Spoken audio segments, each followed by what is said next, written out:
नमस्कार, good morning Bharat देख रहे हैं आप और रिपब्लिक भारत के कुचिना स्टूडियो में आप सबका बहुत बहुत स्वागत है।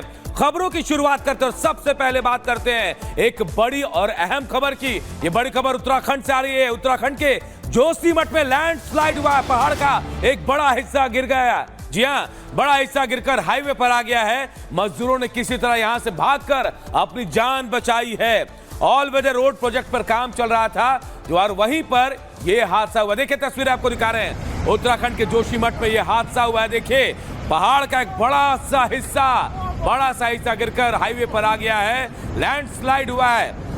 बताया जा रहा है कि यहाँ पर ऑल वेदर रोड प्रोजेक्ट का काम चल रहा था। मजदूर यहाँ पर काम कर रहे थे कि किसी तरह उन्होंने यहाँ से भागकर अपनी जान बचाई। तस्वीरों में देखिए मजदूर कैसे यहाँ से भागते नजर आ रहे हैं। गाड़ियां रुक गई। हाईवे पर आप देखिए कैसे मलबा जो है पहाड़ का एक बड़ा हिस्सा इस हाईवे पर आकर गिरा है। जोशीमठ की खबर हम आपको बता रहे हैं, जहां पर लैंडस्लाइड हुआ है उत्तराखंड के जोशीमठ में। पहाड़ का एक बहुत बड़ा हिस्सा सड़क पर आ गिरा है, हाईवे पर आया। एक गाड़ी उसकी चपेट में आई, लेकिन वहां पर जो मजदूर काम कर रहे थे, ऑल वेदर रोड प्रोजेक्ट का यहाँ काम चल रहा था, वो मजदूर किसी तरह वहां से भाग निकले, अपनी जान बचाई इन लोगों ने। तो तस्वीरों के जरिए हम आपको बताने की कोशिश करें कि कितना जबरदस्त ये लैंडस्लाइड हुआ। धुएं का गुबार उठ गया। पहाड़ का एक बड़ा हिस्सा जो है, बड़ा हिस्सा भरभरा कर गिर पड़ा। हालांकि किसी की मौत की अब तक खबर नहीं है, लेकिन भागकर मजदूरों ने यहां अपनी जान बचाई है।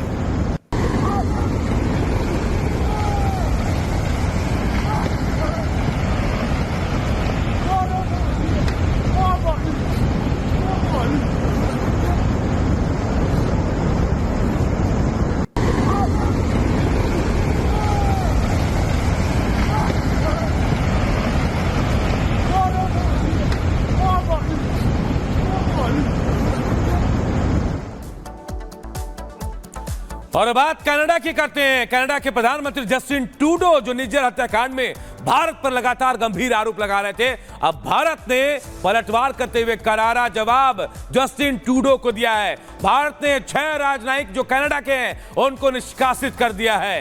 ये पूरी खबर इस रिपोर्ट के जरिए आपको बताते हैं।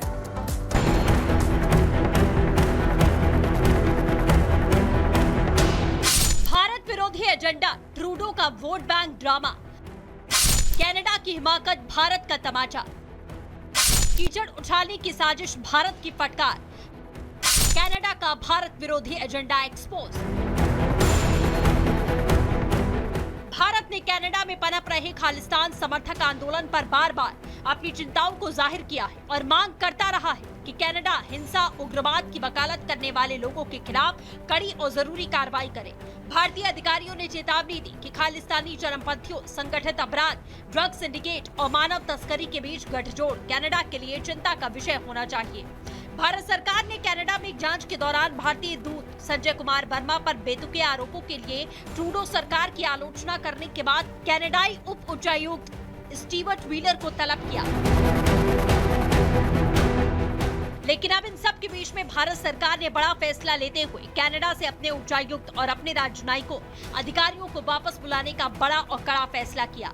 भारत में आतंक फैलाने वाले, भारत में अलगाव फैलाने वाली शक्तियों को अगर खुला प्रश्रय देगी और भारत को बदनाम करने का षड्यंत्र रचेगी, तो कोई भी देश हो, भारत उसके साथ कठोरता से पेश आएगा।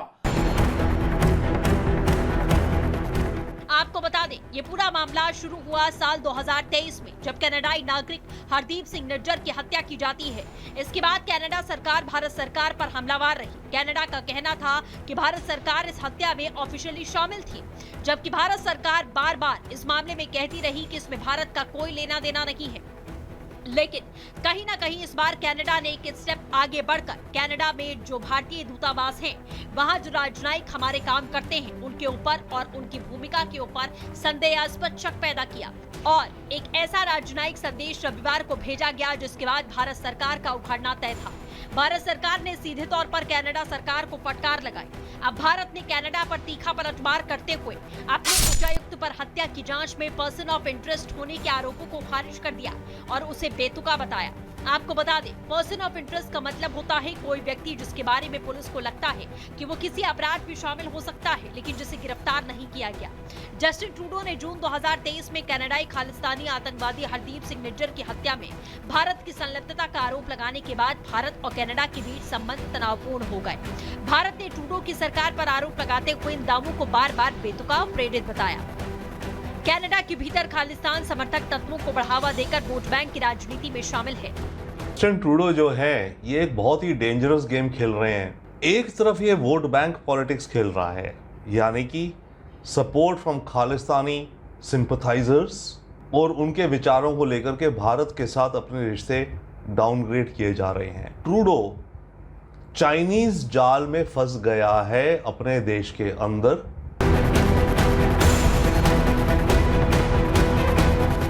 केंद्र की ओर से जारी बयान में कहा गया कि जब से प्रधानमंत्री जस्टिन ट्रूडो ने सितंबर 2023 में कुछ आरोप लगाए थे, तब से कनाडाई सरकार ने कोई भी सबूत भारत सरकार से साझा नहीं किए। इस संबंध में हमारी ओर से कई बार आग्रह किया गया। भारत ने साफ कहा कि इसमें कोई संदेह नहीं कि जांच के बहाने राजनीतिक लाभ के लिए भारत पर कीचड़ उछालने की एक सोची समझी रणनीति है। इतना ही नहीं, केंद्र की ओर से जारी बयान में कहा गया कि प्रधानमंत्री ट्रूडो भी भारत के प्रति शत्रुता लंबे समय से जारी रख रहे हैं। उनके मंत्रिमंडल में ऐसे व्यक्तियों को शामिल किया गया जो खुले तौर पर एक चरमपंथी के साथ जुड़े हुए हैं, भारत के संबंध से अलगाववादी एजेंडा रखते हैं। दिसंबर 2020 में भारत के आंतरिक राजनीति में उनके खुले हस्तक्षेप से पता चलता है कि वो इस संबंध में किस हद तक जाने को तैयार है। उनकी सरकार एक राजनीतिक दल पर निर्भर थी जिसके नेता खुलेआम भारत के संबंध में अलगाववादी विचारधारा का समर्थन करते हैं। ऐसे में स्थिति और खराब होनी तय थी। लेकिन अब इन सब के बीच में भारत सरकार ने बड़ा फैसला लेते हुए कनाडा से अपने उच्चायुक्त और अन्य राजनयिकों अधिकारियों को वापस बुलाने का बड़ा फैसला किया, जो कि कनाडा सरकार पर करारा तमाचा है। Bureau report, Republic Bharat. और बात ईरान और इजराइल के बीच चल रहे गतिरोध की करते हैं। सवाल यह कि क्या ईरान सरेंडर करने वाला है? क्या ईरान इजराइल से डर गया है? सवाल इसलिए क्योंकि इजरायली मीडिया में दावा किया जा रहा है कि ईरान ने अमेरिका के माध्यम से संकेत दिया है और कहा है कि सीमित प्रतिक्रिया के जरिए इस दौर को, संघर्ष के दौर को खत्म किया जा सकता है। और अब सवाल यही उठ रहा है कि ईरान को शायद इस बात का पता चल गया कि इजराइल अगर हमला करेगा तो कितना भयावह ये हो सकता है। इससे जुड़ी एक रिपोर्ट आप सबको दिखाते हैं।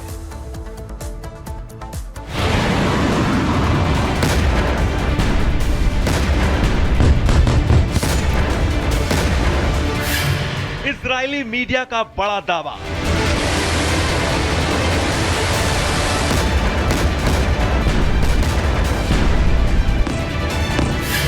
ईरान कर रहा बड़ा इशारा।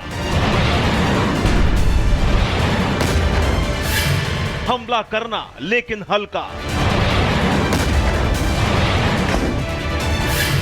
संघर्ष खत्म करने का बस यही तरीका। जिस तरह के कयास लगाए जा रहे हैं कि इजराइल कभी भी ईरान पर बहुत बड़ा पलटवार कर सकता है। ईरान की न्यूक्लियर साइट, ईरान की ऑयल रिफाइनरी या फिर ईरान का कोई बड़ा नेता इजराइल के टारगेट पर आ सकता है। इजराइल ने ईरान पर जवाबी अटैक का सॉलिड ब्लूप्रिंट तैयार कर लिया है। टाइम और जगह भी तय कर ली गई है। इजराइल ने यह भी तय कर लिया है कि किस हथियार से ईरान को पूरी तरह से हिलाना है, कैसे ईरान को खून के आंसू रुलाने हैं। इजराइल 1 अक्टूबर को हुए ईरानी हमले का जवाब देने के लिए पूरी तरह तैयार बैठा है। ईरान की 181 फतह-2 बैलिस्टिक मिसाइल के बदले इजराइल ने ईरान की तरफ अपनी खतरनाक जेरिको 3 बैलिस्टिक मिसाइल का मुंह मोड़ दिया है। बस इंतजार है तबाही के बटन के दबने का। जब पता चल जाएगा ईरान ने अपना पहला हमला कब, कहां और किस पर किया है। लेकिन इजराइल के इस जवाबी हमले से पहले क्या ईरान डर गया है?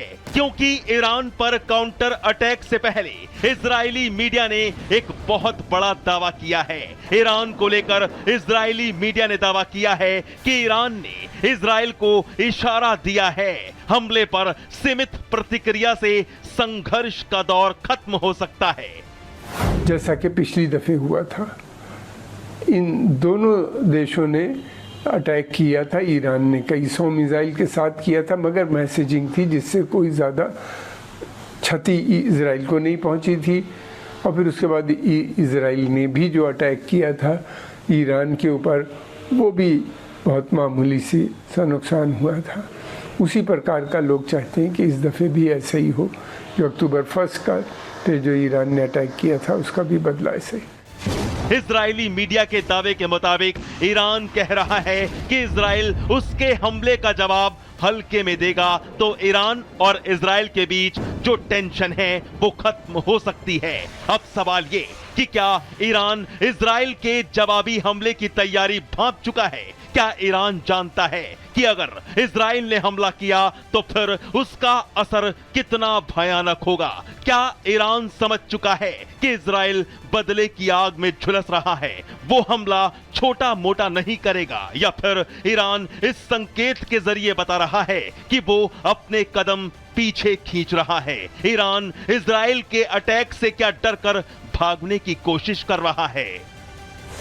ईरान का डरना लाजमी भी है, क्योंकि हमास और हिजबुल्लाह का जो हाल इजराइल ने किया है उसे देखकर कोई भी इजराइल के सटीक और घातक हमले की कल्पना कर सकता है। इजराइल ने ईरान की धरती पर ही हमास के चीफ इस्माइल हानिये को हवाई हमले से सटीक टारगेट कर मौत के घाट उतार दिया था। ईरान को कानो कान भनक तक नहीं लगी थी। हमास की रीढ़ इजराइल तोड़ चुका है। लेबनान